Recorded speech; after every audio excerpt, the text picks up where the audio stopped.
खाना लगा दिया है टेबल पर, खा लेना। लेकिन तुम नहीं खा रही हो क्या? ओ, अब समझ आया। भूख लग गई होगी तो तुमने पहले ही खा लिया होगा। हाँ, तुम्हारे बिना कभी आज तक डिनर किया है क्या मैंने? अरे तो फिर क्या हुआ? ओ, समझा। आज तुम अपनी फ्रेंड के घर गई थी ना, वहीं कुछ हुआ है पक्का।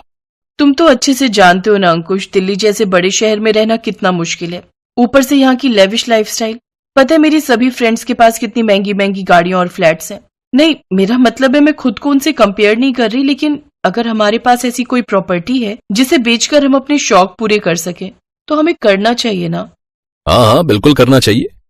अगर तुम्हारे पेरेंट्स तुम्हें कोई प्रॉपर्टी दे रहे हैं तो तुम फौरन ले लो, उन्हें इनकार मत करो। अरे मैं अपनी नहीं बल्कि तुम्हारी उस पुश्तैनी प्रॉपर्टी की बात कर रही हूँ जो गांव में है। तुम अपने भैया भाभी से बात करो कि हमें वो प्रॉपर्टी दे दे या उसके बदले हमें पैसे दे दे। अरे वो तो बेचारे खुद गाय भैंसों के बीच में रहते हैं, खेती बाड़ी करते हैं, फिर भला वो कहां से हमें कैश देंगे। और दूसरी बात यह है कि अब गांव की प्रॉपर्टी में मेरा कोई हिस्सा बचा ही नहीं है। तुम्हें याद है जब हम होटल मैनेजमेंट कर रहे थे तो तुम्हें एक स्टार्टअप करना था, वो रेस्टोरेंट वाला। उसके लिए वो 40 लाख उस गांव की कुछ प्रॉपर्टी को बेचकर ही आए थे। तो मेरा हिस्सा तो वहीं खत्म हो गया। और रही रेस्टोरेंट चलाने की बात, तो वो तुम चला नहीं पाई। मुझे ब्लेम मत करो, मैं नहीं चला पाई रेस्टोरेंट। अरे अगर मैं उस रेस्टोरेंट को समय देती ना तो तुम्हें जो 3 वक्त का खाना मिल पाता है ना, वो नहीं मिल पाता। ये है कनिका जो अपने पति अंकुश के साथ दिल्ली शहर में रहती थी। अंकुश एक बड़ी कंपनी में काम करता था। अंकिता के सास ससुर का स्वर्गवास हो चुका था। अब घर में बड़ों के नाम पर उसके जेठ जेठानी थे जिन्हें कनिका पसंद नहीं करती थी। ऐसे ही दिन बीतते हैं। एक रोज कनिका के कुछ फ्रेंड्स उसके घर आती हैं। मैं तो कहती हूँ अब तू भी बेबी प्लान कर ले, फिर मेरे वंश के साथ खेलने के लिए एक दोस्त हो जाएगा। तो तू ही कर लेना एक और बच्चा। वंश को दोस्त देने के चक्कर में मैं तो इतना रिस्क नहीं ले सकती। रिचा ठीक कह रही है कनिका, और वैसे भी तू 32 की तो हो ही चुकी है। अब और ज्यादा लेट मत कर, कहीं ऐसा ना हो कि फिर तू मां बनने के लिए तरसे और डॉक्टरों की फीस ही भरती रहे। अपनी सहेलियों की ये बात सुनकर कनिका बेबी प्लान करने के बारे में सोचती है और कुछ ही दिनों में वो प्रेग्नेंट हो जाती है। ऐसे 4 महीने बीत जाते हैं। एक रोज अंकुश ऑफिस के लिए तैयार होकर जा रहा होता है कि तभी कनिका कहती है, आज ऑफिस मत जाओ ना Ankush, I am not feeling well. Kanika darling, मैं ऑलरेडी तुम्हारे मूड स्विंग के चक्कर में 3 दिन का ऑफ ले चुका हूं। अब आज भी अगर ऑफिस नहीं गया ना तो बॉस मेरी हमेशा के लिए छुट्टी कर देंगे। और अगर ये नौकरी चली गई ना तो हमारे आने वाले बच्चे का खर्च कैसे चलेगा? अरे उसका छोड़ो, लेकिन हमारा खुद का खर्चा कैसे चलेगा बताओ? वैसे तुम एक काम क्यों नहीं करती, मम्मी जी को कुछ दिन के लिए अपने पास क्यों नहीं बुला लेती? वो होंगी तो तुम्हारा ख्याल अच्छे से रख भी लेंगी और मैं भी बिना टेंशन ऑफिस चला जाऊंगा। अपने पति की बात मानकर कनिका अपनी माँ को फोन लगाती है और 5 बार फोन लगाने के बाद उसकी माँ रमोला फोन उठाती है। माँ कब से फोन कर रही थी, आखिर हो कहाँ तुम? बेटा मैं तो जुहू बीच मुंबई आई हूँ घूमने। बच्चों की शादी करवा दी, सभी जिम्मेदारियों से मुक्त हो गई, तो सोचा अब अपने लिए थोड़ा समय निकाल लूं। शादी के बाद घर गृहस्थी की जिम्मेदारी ऐसी पड़ी कि खुद के लिए फुर्सत ही नहीं मिली। अच्छा वैसे बता फोन क्यों किया था? माँ इस प्रेगनेंसी में ना अकेले में जी घबराता है, कुछ दिनों के लिए यहाँ आ जाओ ना। तभी तो तुझे कहा था थोड़ा रुक कर प्लान करना था। अभी बहू के बच्चे को 6 महीने हुए नहीं कि तूने नंबर लगा दिया। बहू की बेटी की चड्डियां धो धो करना मेरे हाथ घिस गए हैं। अब तेरी उल्टियां आकर साफ करूं क्या? ना बाबा ना, अभी मेरे बस का नहीं है। तो आप यहाँ नहीं आ रहे हो मम्मी? अब तू मेरी उम्र भी तो देख, मेरे घुटने अब जवाब दे गए हैं। और वैसे भी इसके बाद मेरी शिरडी और सिंगड़ापुर मंदिर की ट्रिप है। अगर वो कैंसिल कर दी ना तो पैसे जाएंगे वो अलग, और ऊपर से शनि महाराज मुझसे नाराज होंगे वो अलग। ना बाबा ना, उनका प्रकोप मैं नहीं झेल सकती। तू एक काम कर, गांव से अपनी उस गंवार जेठानी को बुला ले। उस गंवार को बुलाकर मैंने सोसाइटी में अपनी कोई नाक थोड़ी ना कटवानी है, लेकिन मेरे पास और कोई ऑप्शन भी तो नहीं है। नौकरानी रखूंगी तो वो कुछ घंटे के लिए आएगी और ऊपर से पैसे लेगी वो अलग। जिस जेठानी को फोन किए हुए कई साल बीत गए, जो देवरानी न किसी त्योहार और न कभी जन्मदिन पर अपनी जेठानी को फोन करती, वो आज अपने मतलब के लिए उसे फोन करती है। नमस्ते भाभी जी, कैसी हैं आप? अरे देवरानी जी आप कैसी हो, सब ठीक तो है ना? हमने कितनी बार तुम्हें फोन लगाया, लेकिन हर बार कोई औरत एक ही बात कहती, रॉन्ग नंबर। कोई टेक्निकल प्रॉब्लम होगी भाभी। अच्छा वैसे मैं आपको एक खुशखबरी देना चाहती हूँ, हमारे खानदान का चिराग आने वाला है। अब मेरे लिए सास समान तो आप। इसलिए सबसे पहले आपको ही ये खुशखबरी सुना रही हूँ। अरे वाह, ये तो बहुत ही अच्छी खबर सुनाई है तुमने। जी तो भाभी, मैं ये कह रही थी कि बहुत समय हो गया आपसे मिले हुए, तो आप कुछ दिनों के लिए शहर क्यों नहीं आ जाती? हाँ हाँ, इतनी अच्छी खबर सुनाई है तुमने, तो मैं तो तुमसे मिलने जरूर आऊंगी। 2 दिन बाद ही कनिका की जेठानी सुनीता सर पर बक्सा लिए शहर पहुंच जाती है। कनिका जैसे ही दरवाजा खोलती है तो कनिका सर पर रखे बक्से को देखकर चौंक जाती है। भाभी, ये बक्सा? आपके पास एक ट्रॉली बैग भी नहीं है क्या? अच्छा खैर, अंदर आ जाइए। फिर शाम को कनिका, भाभी मेरे लिए कुछ अच्छा सा बना दीजिए ना, बहुत भूख लगी। हाँ हाँ, हम अभी सबके लिए खाना बना देते हैं। ये भाली सुनीता थकी हारी आती और घर के कामकाज में लग जाती है।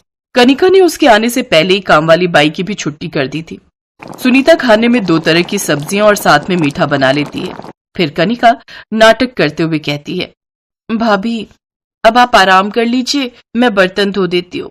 आह आह, वैसे उठा तो नहीं जा रहा। तुझे किसने कहा है उठने के लिए? मैं आ गई हूं ना, मैं सब संभाल लूंगी। तू तो बस पैर ऊपर करके आराम कर ले अब। इसी तरह सुनीता ही घर के सारे काम करने लगती है। एक रोज कनिका का जी मचलता है और वो हॉल में बैठे बैठे ही उल्टी कर देती है। कोई बात नहीं, ऐसी अवस्था में ये सब होता है, तू आराम कर, मैं ये सब साफ कर देती हूँ। सुनीता बिना किसी घिन के वो सारी उल्टी साफ कर देती है। ऐसे दिन बीतते हैं। एक रोज कनिका का मन बाहर जाने का होता है। आज मुझे बाहर का खाना खाने का मन है, तो अंकुश तुम मुझे डिनर पर ले चलो। ये सुनकर कनिका भी साड़ी बदल कर आ जाती है। भाभी आप ऐसे तैयार होकर आई हैं, लोग क्या कहेंगे? अच्छा वैसे मैं कह रही थी, जब से आप आई हैं ना तो हमारी प्राइवेसी खत्म हो गई है, इसलिए मैं अंकुश के साथ अकेले में क्वालिटी टाइम स्पेंड करना चाहती हूँ। तो हम दोनों डिनर पर जा रहे हैं, आप घर पर ही रहिए और यहीं कुछ बनाकर खा लेना। वो दोनों खुद ही डिनर पर चले जाते हैं। दिन बीतते हैं। एक रोज कनिका की कुछ सहेलियां घर पर आती हैं, जिससे कनिका सुनीता को अपनी नौकरानी बताकर इंट्रोड्यूस करवाती है। लेकिन सुनीता को बुरा नहीं लगता, वो चुपचाप उसकी सहेलियों की अच्छे से खातिरदारी करती है।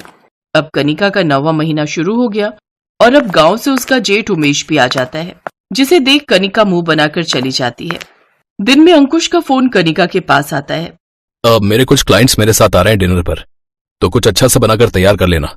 सुनीता सबके लिए तरह तरह का खाना बनाकर तैयार कर देती है, लेकिन जब अंकुश उन क्लाइंट्स के साथ घर पहुंचता है तो वो उमेश को देखते ही उसके पैरों में पड़ जाते हैं। अरे अरे सर आप यहाँ? अरे अरे सर कैसे हैं आप? अरे और मैडम भी आई है क्या? तभी सुनीता हाथ में पकौड़े और समोसे लेकर बाहर आती है। अरे अरे, अरे मैडम आप, अरे आप क्यों काम कर रही हैं? लाइए ये प्लेट मेरे पास दीजिए, आप यहाँ बैठिए। हमारे लिए तो आप दोनों प्रेरणा हैं। इतनी बड़ी कंपनी के मालिक मालकिन होना, फिर भी हर काम करना, और गांव की सीधी सादी जिंदगी जीना, वाह भाई वाह। जी ये तो मेरे जेठ जेठानी है जो गांव में रहते हैं, आपको कोई गलत फहमी हुई है। अजी नहीं जी, अजी क्या बात कर रहे हो? ये देशी मिल्क कंपनी के मालिक हैं जो गांव में रहकर बड़ी कंपनी चलाते हैं। और अंकुश तुम्हें याद है, एमबीए करने के बाद तुम नौकरी ढूंढ रहे थे, वो इनके रेफरेंस से ही तुम्हें मिली है। ये सुनकर कनिका और अंकुश हैरान रह जाते हैं। कनिका को अपने किए पर बहुत शर्मिंदगी होती है और वो उनसे अपने किए की माफी मांगती है। सुनीता और उमेश भी उन्हें माफ कर देते हैं। फिर कनिका की डिलीवरी तक वो सब खुशी खुशी साथ में रहते हैं। अनुराग विदेश में एक बड़ा डॉक्टर बन गया था। वो कुछ महीनों की छुट्टियां लेकर भारत आ रहा था, पर दुर्गा देवी इसी बात को लेकर पूरे घर को सिर पर उठाए बैठी थी। दुर्गा बस भी करो, कितना खून जलाओगी? इतने सालों बाद बेटा विदेश से आ रहा है, उसके सामने ऐसा मुंह बनाकर रहोगी तो उसे कितना बुरा लगेगा। तुम क्या समझ रहे हो? मुझे अपने बेटे के आने की खुशी नहीं है, पर तुम अच्छी तरह जानते हो मेरे गुस्से का कारण क्या है। फोन पर उसने बोला है कि उसने एक विलायती लड़की से शादी कर ली है। अरे अपने देश में लड़कियों की कमी थी जो एक विलायती बहू लेकर आ रहा है। दुर्गा तुम किसी से बिना मिले कैसे उसके बारे में अपनी राय दे सकती हो? क्या पता हमारी विलायती बहू संस्कारी और अच्छे स्वभाव की हो, है? अब थोड़ा मुंह ठीक कर लो। मेरी बात हुई थी अनुराग से फोन पर, वो एयरपोर्ट से टैक्सी पकड़ चुका है, कुछ ही देर में आता होगा। अनुराग ने विदेश में ही ग्रेसी नाम की एक अंग्रेज लड़की से शादी कर ली थी, जो कि उसी की तरह एक बड़ी डॉक्टर थी। दुर्गा, टैक्सी की आवाज आई है। लगता है अनुराग आ गया। प्रणाम माँ। प्रणाम बाबूजी। माँ, ये ग्रेसी है, आपकी बहू। ये अंग्रेजी मिली थी इसे शादी करने के लिए। नमस्ते माँ जी। नमस्ते बाबूजी। अरे बस बस, जीती रहो बहू। अनुराग बेटा, बहू को घर के भीतर ले चलो। अनुराग, बहू को हिंदी के ये थोड़े बहुत शब्द सिखाकर लाया है क्या? माँ जी, मुझे हिंदी आती है। मेरी मॉम इंडियन है, उन्होंने मुझे हिंदी बोलना सिखाया है। अच्छा, तो तेरी माँ ने एक अंग्रेज से शादी की और अनुराग को तू मिल गई। दुर्गा, कुछ तो सोच समझ कर बोला करो। बहू को आए अभी 2 घंटे भी नहीं हुए और तुम शुरू ही हो गई हो। सही तो कहा मैंने, कौन सा कुछ गलत बोला? अच्छा सुनो बहू, हमारे यहाँ के रीति रिवाज के अनुसार शाम को मोहल्ले की औरतें मुंह दिखाई के लिए आ रही हैं, तो उनके सामने अपना विलायतीपन कुछ कम झाड़ना। माँ, ग्रेसी भले ही विदेश में पली बढ़ी है, पर उसके संस्कार बिल्कुल हमारे जैसे हैं। शाम को मोहल्ले की औरतें मुंह दिखाई के लिए आती हैं। बहू, ये साड़ी का पल्ला सिर पर करके जाना, बेकार में मोहल्ले वाली कहेंगी कि मैंने अपनी बहू को कुछ सिखाया नहीं। दुर्गा देवी जी, बहू तो आपकी विलायती है, पर संस्कार आपने इसे देसी बता दिए हैं। वैसे घर के काम वगैरह आते होंगे, वरना सुना है विलायत में तो डिब्बा बंद सामान खोलो और खा पी लो। नहीं आंटी, मैं खुद खाना बनाती हूँ। मैंने सब कुछ अपनी मम्मी से सीखा है। बाकी तुम सब जानती ही हो, संस्कारों की बात आए तो दुर्गा देवी का नाम ही लिया जाता है। इस तरह ग्रेसी चुपचाप अपनी विलायती सास को खुश करने की कोशिश में लगी रहती। ये क्या बना रही हो बहू? माँ जी, टमाटो सूप बना रही हूँ, आप सबके लिए। ठंड भी बढ़ गई है, सूप सर्दियों में पीना सेहत के लिए फायदेमंद है। तभी मैं सोचूं मेरा अनुराग इतना कमजोर क्यों हो गया है। तू उसे बिना मिर्च मसाले और बिना देसी घी खिलाए ये उबले टमाटर पीने को दे देती होगी, तभी तो बिल्कुल पतला डंडी हो गया है मेरा अनुराग। सामने से हट, आज मैं अपने अनुराग को देसी घी डालकर आलू के पराठे खिलाऊंगी और थोड़े से देसी घी के आटा लड्डू बनाकर रख लेती हूँ। कुछ तो घी जाए मेरे बच्चे के शरीर में। दुर्गा, तुम शायद भूल रही हो, हमारे बेटा बहू डॉक्टर हैं। अपने शरीर की देखभाल उन्हें पता है किस तरह से करनी है। तुम कुछ ज्यादा ही सोच रही हो। लाओ बहू, ये गर्म गर्म टमाटर सूप मुझे दो। अरे, बड़ा ही स्वादिष्ट बनाया है बहू। जीती रहो। माँ, बस और नहीं, मैं पहले ही 2 देसी घी में लिपटे पराठे खा चुका हूँ। सच में आज मुझे पता चल गया बहू ने तुझे खिलाना पिलाना छोड़ दिया है, इसलिए तेरी भूख कम हो गई है। पहले तू मेरे हाथ के आलू के 6-6 पराठे खा जाता था। विलायती लड़की से शादी करके तू उसके जैसा ही बन गया है। तभी रसोई में सब्जियों को काट कूट कर पता नहीं क्या बना रही है। माँ जी, मैं सिसलर बना रही हूँ, ये खाने में बहुत टेस्टी होता है, आप एक बार खाकर तो देखो। माँ, मुझे सिजलर सलाद बहुत पसंद है, इसलिए ग्रेसी अक्सर मेरे लिए ये डिश बना देती है। अब तो मुझे पक्का यकीन हो गया कि मेरा बेटा भी विलायती बहू के साथ विलायती ही बनता जा रहा है। ग्रेसी, हम जब से आए हैं मैं देख रहा हूँ कि माँ तुम्हें बात बात पर ताना देती रहती है। तुम्हें उनकी बात का बुरा तो नहीं लगता ना? नहीं अनुराग, मैंने तो उनकी बातों को कभी दिल पर लिया ही नहीं। अगर वो आपकी माँ है तो मेरी सासू माँ भी तो है, और एक ना एक दिन मैं जानती हूँ मैं उनके दिल में जगह बना ही लूंगी। तुम्हें अपनी वाइफ के रूप में पाकर मैं बहुत खुश हूँ ग्रेसी। इसी तरह कुछ दिन बीत जाते हैं। एक शाम, कल सुबह ही निकलूंगी, शाम तक पहुंच जाऊंगी। रात का प्रोग्राम है मालती बहन के घर और गोद भराई का प्रोग्राम है, तो औरतों के बीच तुम लोग जाकर क्या करोगे?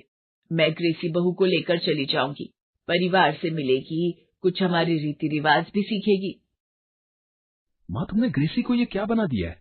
इतनी भारी साड़ी और इतने गहने लाद दिए हैं। अरे तो खानदानी बहू है, सारी बिरादरी देखेगी तो क्या बोलेगी? सास ने कोई जेवर तक नहीं पहना रखा। बहू विलायती है तो सास को तो देसी रहने दो। दुर्गा देवी ग्रेसी को लेकर गांव के लिए निकल जाती हैं। गांव पहुंचकर, बहू, गांव आ गया है, सिर को पूरा ढक लो। ये गांव है, यहाँ हर घर में बहुएं सिर को पल्ले से ढककर रहती हैं। पर माँ जी, यहाँ तो बहुत अंधेरा है, शायद लाइट गई हुई है। बहू, ये हमारा गांव है, तुम्हारा विलायत नहीं। यहाँ अक्सर बत्ती गुल ही रहती है और आती जाती रहती है। माँ जी, लगता है मेरे पैर गीली गीली मिट्टी में पड़ गए हैं। ये तो बदबूदार मिट्टी है माँ जी। बहू, ये बदबूदार मिट्टी नहीं, शुद्ध खुशबूदार गाय का गोबर है। इसके उपले बनाकर चूल्हा और अंगीठी जलाते हैं जिस पर खाना बनता है। अच्छा, सचमुच इंडिया कितना क्रिएटिव है, नए नए आइडियाज खोजता रहता है। आओ आओ दुर्गा भाभी। अच्छा, तो ये है विलायती बहू। शहर में तो देसी सास विलायती बहू की जोड़ी खूब रंग जमा रही होगी। वो तो है दीदी, अब मुझ जैसी सीधी सास हर किसी की किस्मत में नहीं होती ना। ये ताना बहुत बढ़िया मारा है भाभी तुमने, तुम तो बिल्कुल भी ना बदली हो। चलो आ जाओ, अपनी बहू से तो मिलो।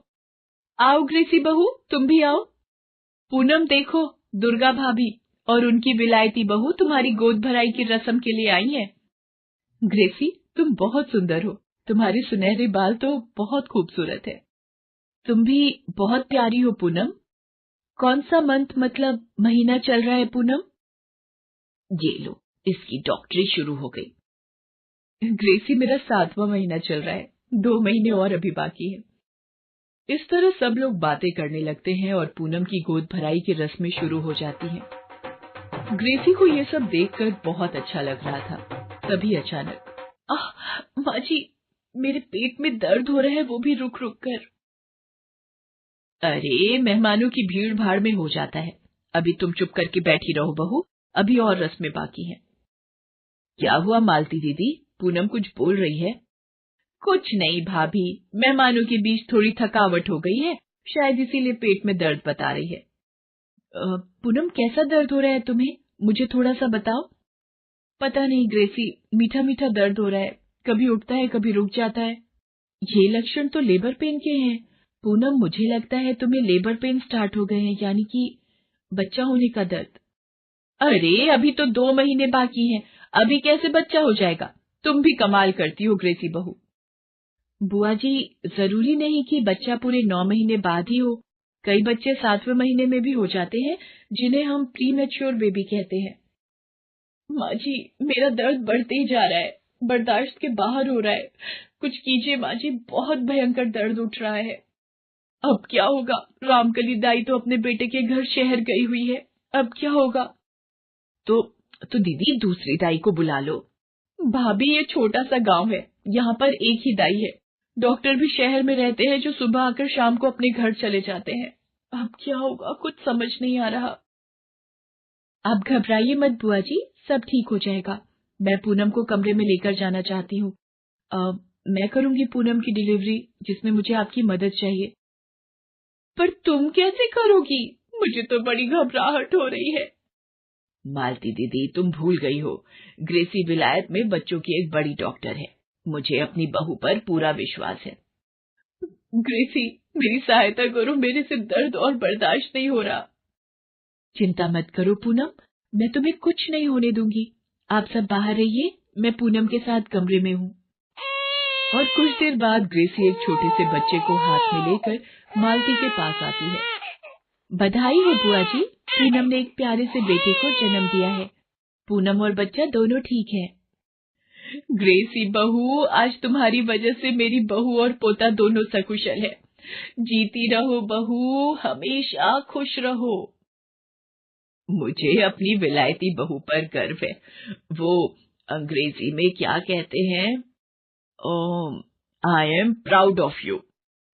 माँ जी, आप भी तो मेरी बेस्ट मदर इन लॉ हो। लव यू माँ जी।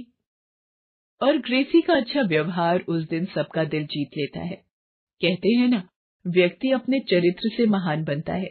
ये बात उस दिन दुर्गा देवी को समझ आ गई थी।